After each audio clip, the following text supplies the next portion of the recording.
കിടന്ന് വഴക്കുണ്ടാക്കുന്ന ഉസിയാവിന്റെ കാലത്തായി യെശയ്യാവ് ശുശ്രൂഷ ചെയ്യുന്നത്.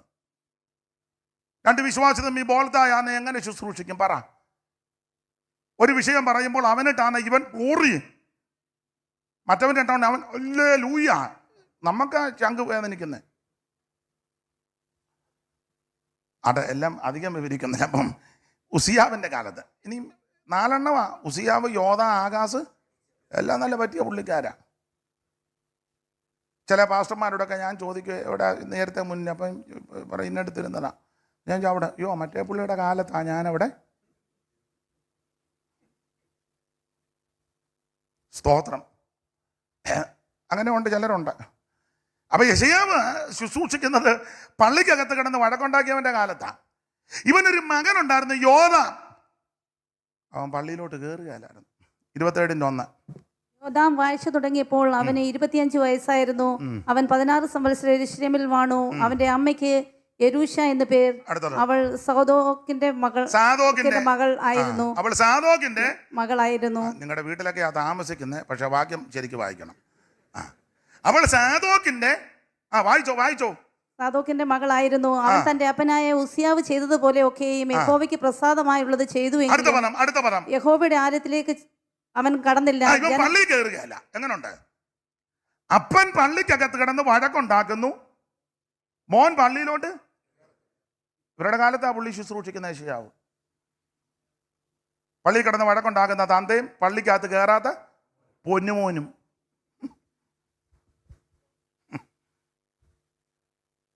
ചില രാജ്യങ്ങളൊക്കെ ചെല്ലുമ്പോൾ ചോദിക്കും പിള്ളേരെന്തി, അവര് വേറെ വർഷിപ്പാണ് അവര്. ഞാൻ പിന്നെ വരുന്നോട്ടെ, എഴുന്നേറ്റ് പോകരുത്. മോൻ പള്ളിക്കകത്തോട്ട് കയറുകയല്ല.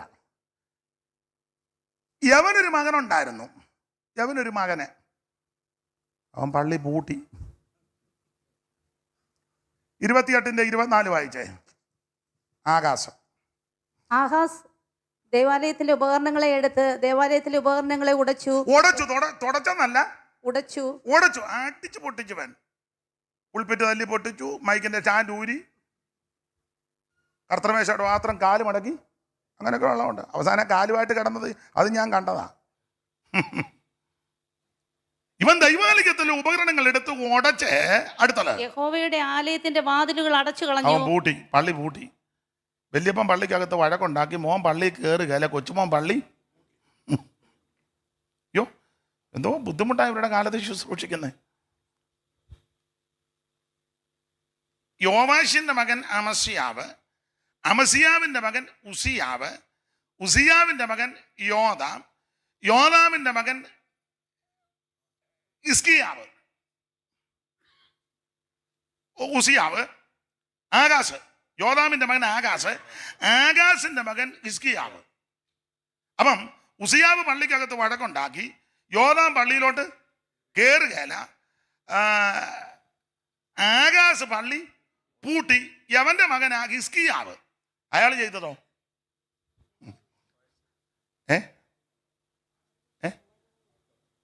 തന്നെ വായിക്കാന്ന് വരുന്നത്.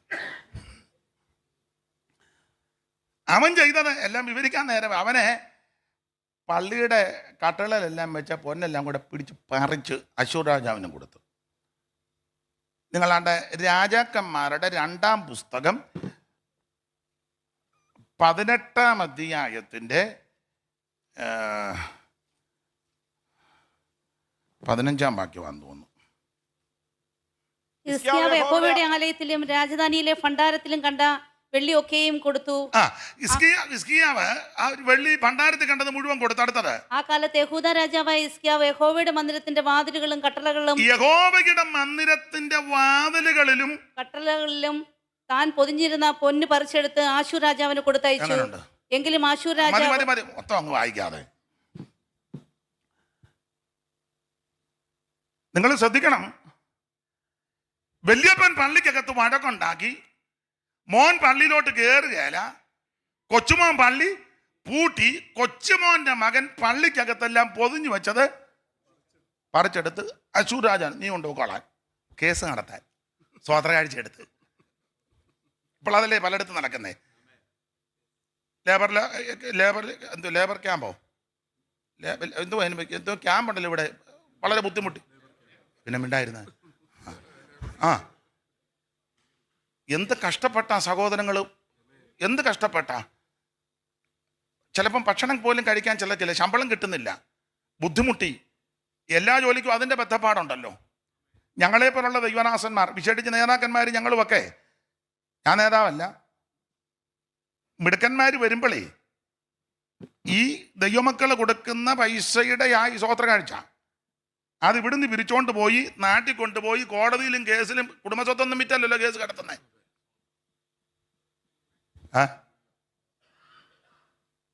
ഇവിടുന്ന് കിട്ടുന്ന 1 രൂപയ്ക്ക് പോലും 2 കാശിന് കർത്താവ് പറഞ്ഞില്ലേ, അവൾ മുഴുവനല്ലേ ഇട്ടേ. അങ്ങനെ കിട്ടുന്ന, അത് നാട്ടിലാന്നേലും ഇവിടെ ആന്നേലും എവിടെ ആന്നേലും, അമേരിക്കയിലാന്നേലും, ചില ധരിക്കുന്ന അമേരിക്ക ഡോളർ ഇങ്ങനെ കൂട്ടിയിട്ടിരിക്കുക, നമ്മൾ ചാക്കുമായിട്ട് ചെന്നങ്ങ് എല്ലായിടത്തും ബുദ്ധിമുട്ടിയ ഒരു ചില്ലി പൈസയ്ക്ക് വരെ വിലയുള്ളതാണ്. നാട്ടിലൊക്കെയാന്ന് റോഡ് പണിക്ക് പോകുന്നവരുണ്ട്, പാത്രം കഴുകാൻ പോകുന്ന സഹോദരിമാർ, നല്ല ജോലിയാ. തറ തുടയ്ക്കുന്നവര്, റോഡ് പണിക്കുന്നവര്, റബ്ബർ വെട്ടാൻ പോകുന്നവര്, എല്ലാ ജോലിക്കും അതിൻ്റെ മാന്യതയുണ്ടെന്ന്. എല്ലാ ജോലിക്കും മാന്യതയുണ്ട്. അതുകൊണ്ട് താഴ്ത്തി കെട്ടി പറയരുത്. ചെല്ലു പറയത്തില്ലേ എന്നാ ജോലി, തൂപ്പുകാരിയാ, അത് നല്ലതല്ലേ, നീ തൂക്കാതെ മാരാതിരിക്കുന്നതിലും നല്ലത് അല്ലേ. എല്ലാ ജോലിക്കും അതിൻ്റെ മാന്യതയും ബഹുമാനവും ഉണ്ട്.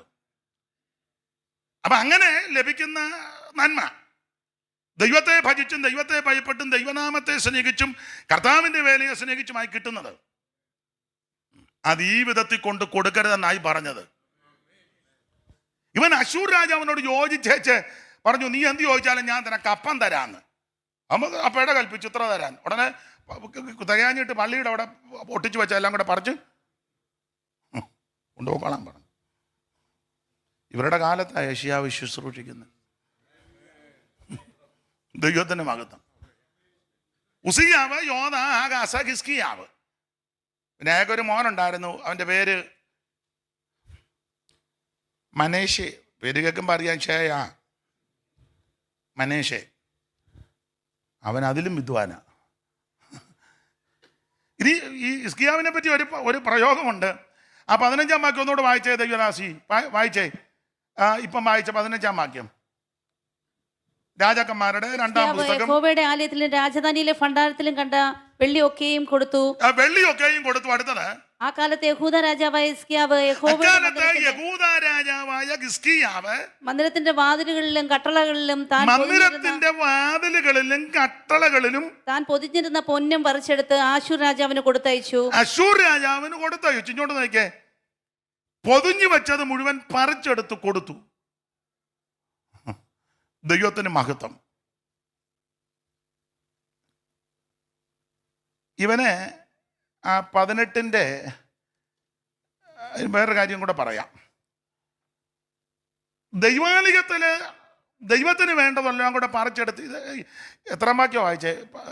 18-ന്റെ 15-ഉം 16-ഉം. 15. ഇനി 18-ന്റെ 3-ാം വാക്യം വായിച്ചേ. അവൻ തന്റെ പിതാവായ ദാവീദ് ചെയ്തതുപോലെ ഒക്കെയും യഹോവയ്ക്ക് പ്രസാദമായുള്ളത് ചെയ്തു. അവൻ പൂജാഗിരികളെ നീക്കി വിഗ്രഹസ്തംഭങ്ങളെ തകർത്ത് ആശേര പ്രതിഷ്ഠയെ വെട്ടിമുറിച്ച് മോശ ഉണ്ടാക്കിയ താമ്രസർപ്പത്തെയും ഉടച്ചു കളഞ്ഞു. ഉടച്ചു കളഞ്ഞു. അടുത്ത പദം, ആ കാലം വരെ ഇസ്രായേൽ മക്കൾ അതിന് ധൂപം കാട്ടി വന്നു. സംഖ്യ 21-ൽ ഉയർത്തിയ പിച്ചള സർപ്പത്തെ ഇവർ കളയാറ് കൂടെ കൊണ്ട് നടന്ന് അത് ഇവിടെ കൊണ്ടുവന്ന് സ്ഥാപിച്ച് വർഷങ്ങളായിട്ട് അതിന് ധൂപം കാട്ടി. ഇവന്റെ ഭരണത്തിന്റെ ആരംഭ സമയത്ത് അതവൻ ഉടച്ചു. അങ്ങനെ ശുദ്ധീകരണം നടത്തിയ ആളാ അയാൾ. ഇപ്പം ഇതെല്ലാം കൂടെ വലിച്ചു പറിച്ച് ശത്രുവിനെ ഭയപ്പെട്ടു. ദൈവത്തിൽ നിന്നകുമ്പോൾ അകലുമ്പോൾ ആ ശത്രുവിനെ പേടി. ദൈവത്തിൽ നിന്ന് അകലുമ്പം ശത്രുവിനെ ഭയമാണ്. ദൈവത്തോട് പറ്റി നിന്നാൽ ഒന്നും പേടിക്കണ്ട. ഇനി ഇവനൊരു മകനുണ്ടായിരുന്നു, മനേഷെ. അവൻ ചെയ്തത് എന്നാന്നറിയാമോ? എല്ലാം വിവരിക്കാൻ നേരമില്ല. 21-ാം അധ്യായത്തിന്റെ 1 മുതൽ വായിച്ചേ.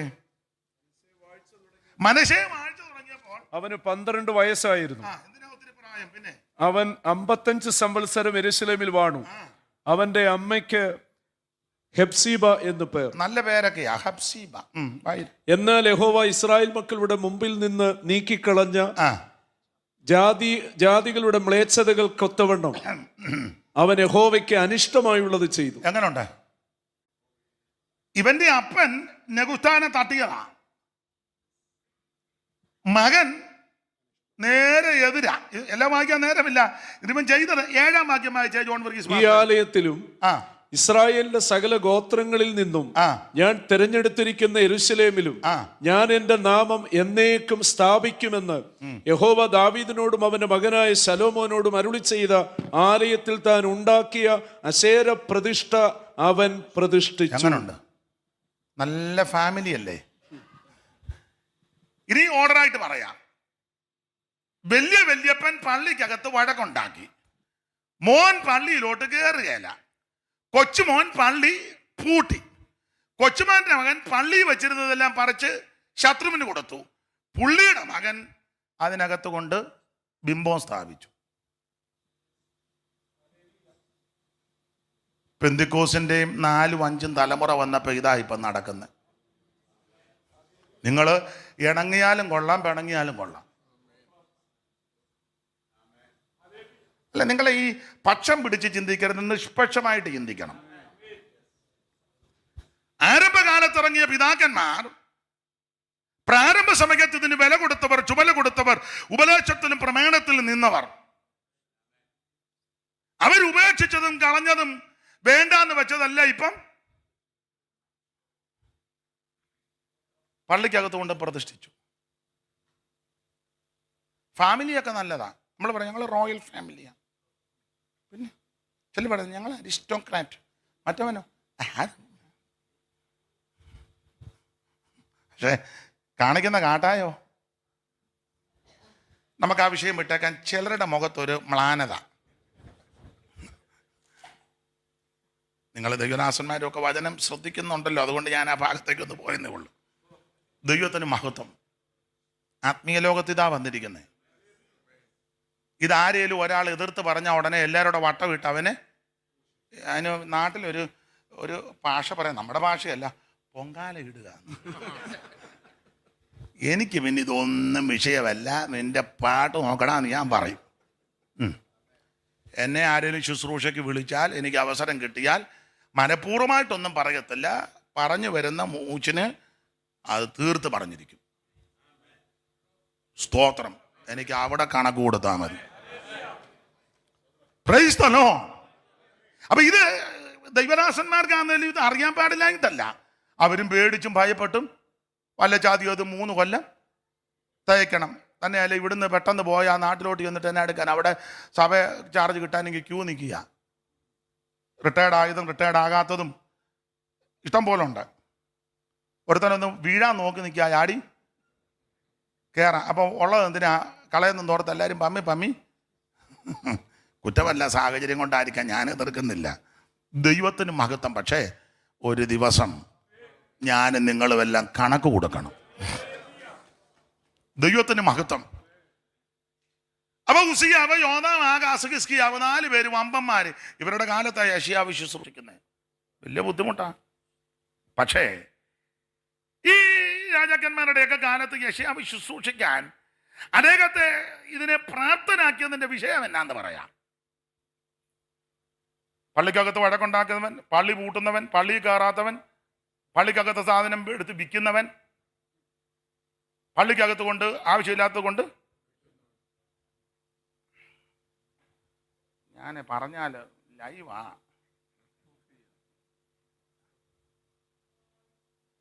നിങ്ങൾ മറ്റു രീതിയിലുണ്ട്. എവിടെ എന്താണെന്നൊന്നും ഇപ്പൊ ചോദിക്കരുത്. ഇത്ര നേരം ഇരുന്ന് ഉറങ്ങുമായിരുന്നു, ഞാൻ കണ്ടോണ്ടിരിക്കുക.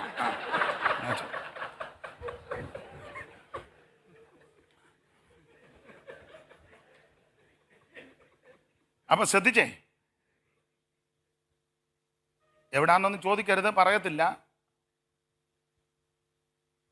പള്ളിക്കകത്ത് കൊണ്ടുവന്ന് പണ്ടത്തെ കാര്യമല്ലേ, അടുത്ത കാലത്ത് നടന്നതാ. ഇപ്പോഴും നടക്കുന്ന കേൾക്കുന്നത്. ഇടയ്ക്കിടയ്ക്ക് യൂത്ത് കൂടും, ഇടയ്ക്കിടയ്ക്ക് യൂത്ത് മീറ്റിംഗ്. എല്ലാവരും മോശക്കാരല്ല, യൂത്ത് എല്ലാം മോശമല്ല, നല്ല യൂത്തുണ്ട്. രക്ഷിക്കപ്പെട്ട് സ്നാനപ്പെട്ട് അഭിഷേകം പ്രാപിച്ച് തിരുമേശകെടുത്ത് വേർപാടിൽ ജീവിക്കുന്ന അനേകം യൗവനക്കാരികളും ഉണ്ട്. പക്ഷെ അതിന്റെ മറവിൽ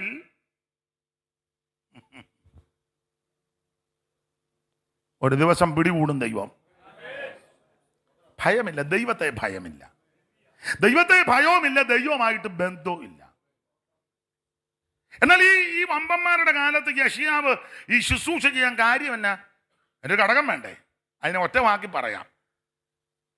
ഞാനിങ്ങനെ പറഞ്ഞ എടുത്ത് കുറുവാക്യത്ത് വരാനൊക്കത്തില്ലെങ്കിലും കുഴപ്പമില്ലല്ലോ. കോൺബർഗീസ് പറഞ്ഞു പോട്ടെന്ന്. പണ്ടൊരാൾ പറഞ്ഞ പോലെ ചിങ്ങം വരെ പോട്ടെന്ന് പറഞ്ഞ പോലെ പോട്ടെ. അല്ലെ, ദൈവോജനമല്ലേ? ഈ കൊലകമ്പന്മാരുടെ കാലത്ത് യെശയ്യാവ് യാതൊരു സങ്കോചവും കൂടാതെ, യാതൊരു പ്രയാസം കൂടാതെ ശുശ്രൂഷിക്കാൻ കാരണം പറയാം. ഒറ്റ വാക്കി പറഞ്ഞാൽ അദ്ദേഹം യേശുക്രിസ്തുവിനെ കണ്ടു. അതാ ഇങ്ങനെ ശുശ്രൂഷിക്കാൻ കാരണം. യെശയ്യാ പ്രവാചകൻ ക്രിസ്തുവേശുവിന്റെ തേജസ് കണ്ടവനാ. അങ്ങനെ കണ്ടവർക്ക് ഇങ്ങനെയൊക്കെ ശുശ്രൂഷിക്കാൻ പറ്റുള്ളൂ. ഉണ്ണുണ്ണി സാറിനെ കണ്ടുകൊണ്ടിറങ്ങിയവർക്ക് ഒക്കത്തില്ല, TM വർഗീസിനെ കണ്ടവർക്കും ഒക്കത്തില്ല, കുഞ്ഞുമ്മച്ചൻ ഏരിയുടെ ജോർജ് ബർഗനെ മേരി ചാമാനെയും കണ്ടവർക്കും ഒക്കത്തില്ല, കല്ലുമല കുഞ്ഞുമാനച്ചാനെ കണ്ടവർക്കും ഒക്കത്തില്ല, TPM-ലെ ചീഫ് പാസ്റ്റർ ചാണ്ടപ്പിള്ളയെ കണ്ടവർക്കും ഒന്നും ഒക്കത്തില്ല. പക്ഷേ യേശുക്രിസ്തുവിനെ കണ്ടവർക്കും നടക്കും. Praise the Lord. അപ്പോൾ യെശയ്യാവിനെ പറ്റി പറയുന്നത്, യെശയ്യാവ് യേശുക്രിസ്തുവിന്റെ തേജസ് കണ്ടെന്ന. ജോൺ വർഗീസ് മാസ്റ്റർ ഒരു വാക്യം വായിച്ചേ, യോഹന്നാന്റെ സുവിശേഷം 12-ാം അധ്യായത്തിന്റെ 41-ാം വാക്യം. യോഹന്നാൻ 12:41. മതി. യെശയ്യാവ് ദൈവത്തിന് അതിന്റെ മേളിൽ ഇൻവെർട്ടർ കോമാക്കാത്തൊരു വാക്യം ഉണ്ടല്ലോ, അവർ കണ്ണുകൊണ്ട് കാണുകയും. അതേത് വാക്യമാണെന്ന് ചോദിച്ചാൽ 6-ാം അധ്യായത്തിന്റെ 9-ഉം 10-ഉം. യെശയ്യാവ് 6-ന്റെ 9-ഉം 10-ഉം വായിച്ചേ. യെശയ്യാവ് 6-ന്റെ 9-ഉം 10-ഉം. പെട്ടെന്ന്. അപ്പോൾ അവൻ അരുളി ചെയ്തത്, നീ ചെന്ന് ഈ ജനത്തോട് പറയേണ്ടത്, നിങ്ങൾ കേട്ടുകൊണ്ടിട്ടും തിരിച്ചറിയുകയില്ല, നിങ്ങൾ കണ്ടു. അപ്പോൾ അവൻ അരുളി ചെയ്തത്, നീ ചെന്ന് ഈ ജനത്തോട് പറയേണ്ടത്, നിങ്ങൾ കേട്ടുകൊണ്ടിട്ടും തിരിച്ചറിയുകയില്ല, നിങ്ങൾ കണ്ടുകൊണ്ടിട്ടും ഗ്രഹിക്കുകയുമില്ല. ഈ ജനം കണ്ണുകൊണ്ട് കാണുകയോ ചെവി കൊണ്ട് കേൾക്കുകയോ ഹൃദയം കൊണ്ട് ഗ്രഹിക്കുകയോ മനസ്സ് തിരിഞ്ഞ് സൗഖ്യം പ്രാപിക്കുകയോ ചെയ്യാതെ ഇരിക്കേണ്ടതിന് നീ അവരുടെ ഹൃദയം തടിപ്പിക്കുകയും അവരുടെ ചെവി മന്ദമാക്കുകയും. എന്നെയും കൂടെ ഒന്ന് ശ്രദ്ധിച്ചു വായിക്കും, അങ്ങ് കിടന്ന് വായിക്കാതെ. ഇവരുടെ ഹൃദയം കഠിനം കടിപ്പിക്കുകയോ മതി, ഹൃദയം കൊണ്ട് ഗ്രഹിക്കുകയോ. ഇവരുടെ ഹൃദയം ഈ വിഷയമാണ് യോഹന്നാൻ 12-ന്റെ 40 മുതൽ അതിന്റെ മേളിൽ എഴുതിയിരിക്കുന്നത്. അതെടുത്ത് പറഞ്ഞേച്ച് 12:40 പറയുകയാ, യെശയ്യാവ് യേശുക്രിസ്തുവിന്റെ തേജസ് കണ്ടു. എന്നെ കേൾക്കുന്ന ബഹുമാന്യരെ, ഞാനും നിങ്ങളും കാണേണ്ടത് യേശുക്രിസ്തുവിന്റെ തേജസ്സാ. Praise the Lord. യേശുക്രിസ്തുവിന്റെ തേജസ്, യേശുക്രിസ്തുവിന്റെ തേജസ് കണ്ടവർക്ക് ഈ കൊലകമ്പന്മാരുടെ കാലത്ത് ശുശ്രൂഷിക്കാം.